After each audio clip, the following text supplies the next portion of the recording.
Chapter 4 of The Science of Being Great by Wallace D. Wattles. This recording is in the public domain. The Mind of God. There is a cosmic intelligence that is in all things and through all things. This is the one real substance. From it all things proceed. It is intelligent substance or mind stuff. It is God. Where there is no substance there can be no intelligence. For where there is no substance, there is nothing. Where there is thought, there must be a substance which thinks. Thought cannot be a function, for function is motion, and it is inconceivable that mere motion should think. Thought cannot be vibration, for vibration is motion, and that motion should be intelligent is not thinkable. Motion is nothing but the moving of substance. If there be intelligence shown, it must be in the substance and not in the motion. Thought cannot be the result of motions in the brain. If thought is in the brain, it must be in the brain's substance, and not in the motions which brain substance makes. But thought is not in the brain substance, for brain substance, without life, is quite unintelligent and dead. Thought is in the life principle that animates the brain, in the spirit substance, which is the real man. The brain does not think. The man thinks, and expresses his thought through the brain. There is a spirit substance that thinks. Just as the spirit substance of man permeates his body, and thinks and knows in the body, so the original spirit substance, God, permeates all nature and thinks and knows in nature. Nature is as intelligent as man, and knows more than man. Nature knows all things. The All-Mind has been in touch with all things from the beginning, and it contains all knowledge. Man's experience covers a few things, and these things man knows.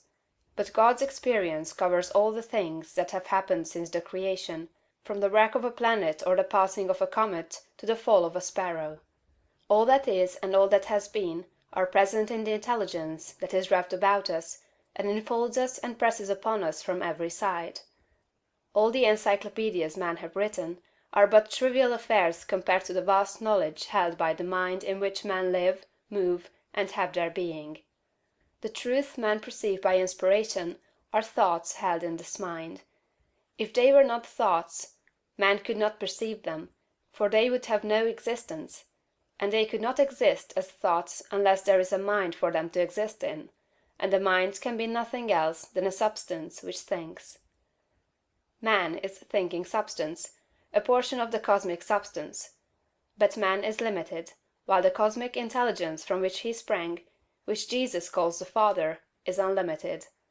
All intelligence, power, and force comes from the Father. Jesus recognized this, and stated it very plainly. Over and over again, he ascribed all his wisdom and power to his unity with the Father, and to his perceiving the thoughts of God. My Father and I are one. This was the foundation of his knowledge and power. He showed the people the necessity of becoming spiritually awakened, of hearing his voice and becoming like him. He compared the unthinking man who is the prey and sport of circumstances to the dead man in a tomb, and besought him to hear and come forth. God is spirit, he said. Be born again, become spiritually awake, and you may see his kingdom. Hear my voice, see what I am and what I do, and come forth and live. The words I speak are spirit and life. Accept them, and they will cause a well of water to spring up within you. Then you will have life within yourself. I do what I see the Father do, he said, meaning that he read the thoughts of God. The Father shows all things to the Son. If any man has the will to do the will of God, he shall know truth.